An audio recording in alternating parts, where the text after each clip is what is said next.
What's up, everybody? It's Corey, host of the Grease Pole Podcast.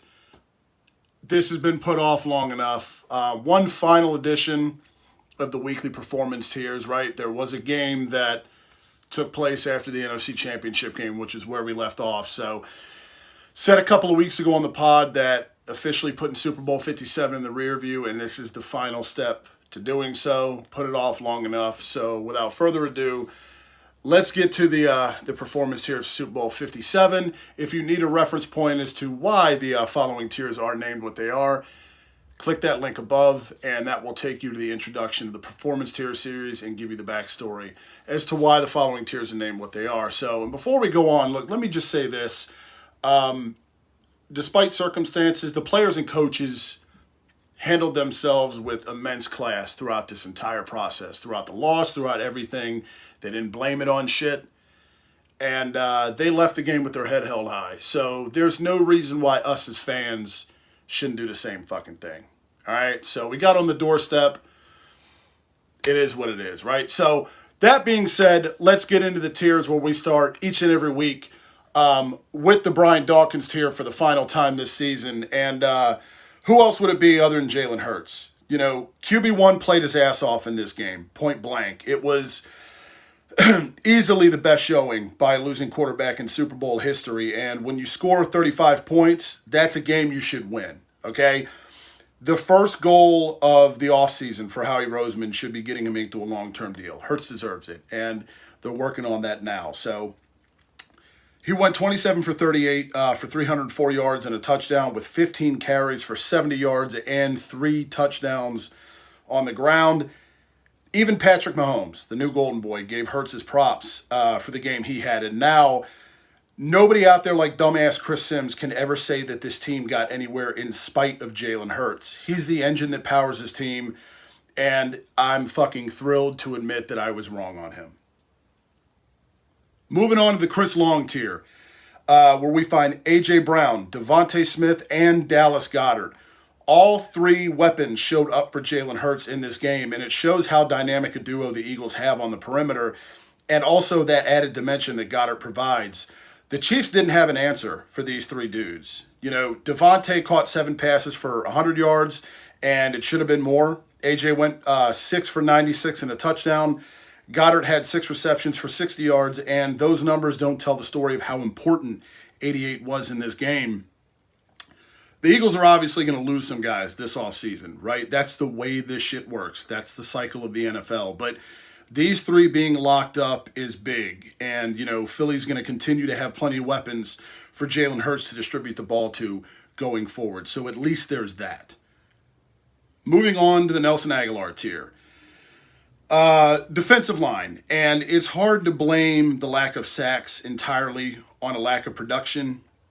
Hassan Reddick and Josh Sweat were beating Andrew Wiley and Orlando Brown Jr. respectively. But you see them bust their ass, courtesy of a new hybrid kind of turf, which we'll get to.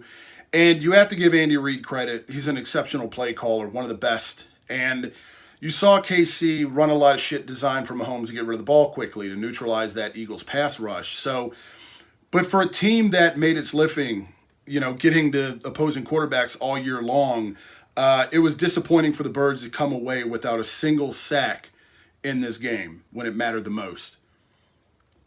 We're going to rename a tier here, formerly the Chip Kelly tier. Chip Kelly no more, right? Put him in the rear view anyway. Keep his ass at UCLA.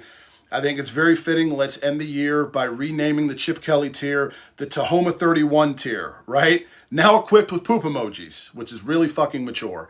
And what better place to start than the turf, right? And with the benefit of hindsight, honestly, what the fuck did the NFL think it would be a good idea to experiment with a new surface in the goddamn Super Bowl? Like, I get some dude made it his life work to reinvent grass and shit, and I never thought I would say this, but this is one area where baseball's got it right over football. And baseball experiments with shit in the minors or in spring training so that it doesn't affect the major league product. That's where you do this shit, in the preseason, in training camp, anything but in the Super Bowl. And I would say that even if the Birds weren't there. Quez Watkins. Look, I've been a Watkins apologist, okay? But those days are over. You simply have to make that catch in this spot. And watching it back, I'm not entirely sure why he even jumped for that ball. I think if he'd have stayed in stride, he probably would have had a better chance of coming up with the catch.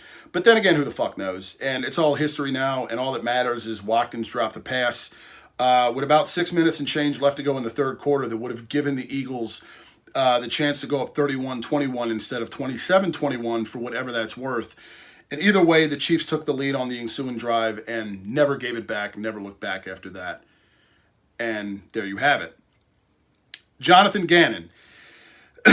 After having a defense that was historically great in an overly offensive era in one of the most important stats in the sport, Jonathan Gannon completely shit all over himself in the biggest game of his life.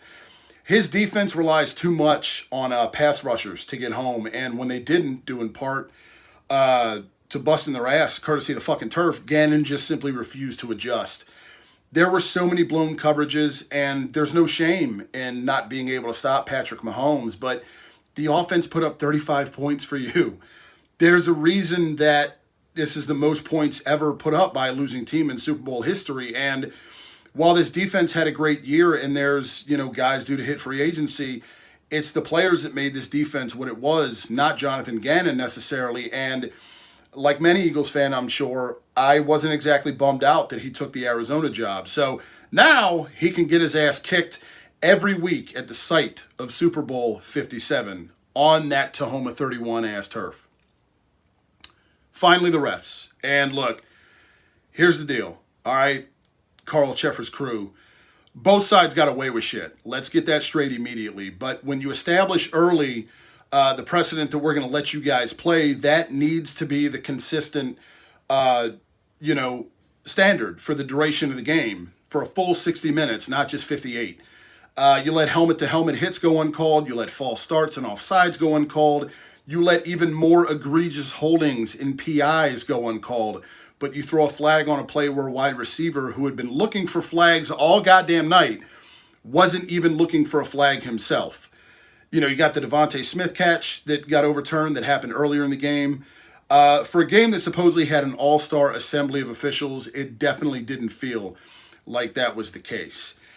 So that's a wrap on the performance tiers for this season. And in the coming weeks, next couple of months really, we'll tally up the performance tiers appearances for this year and put out the final tally. And until then, our focus shifts toward free agency and especially the NFL draft.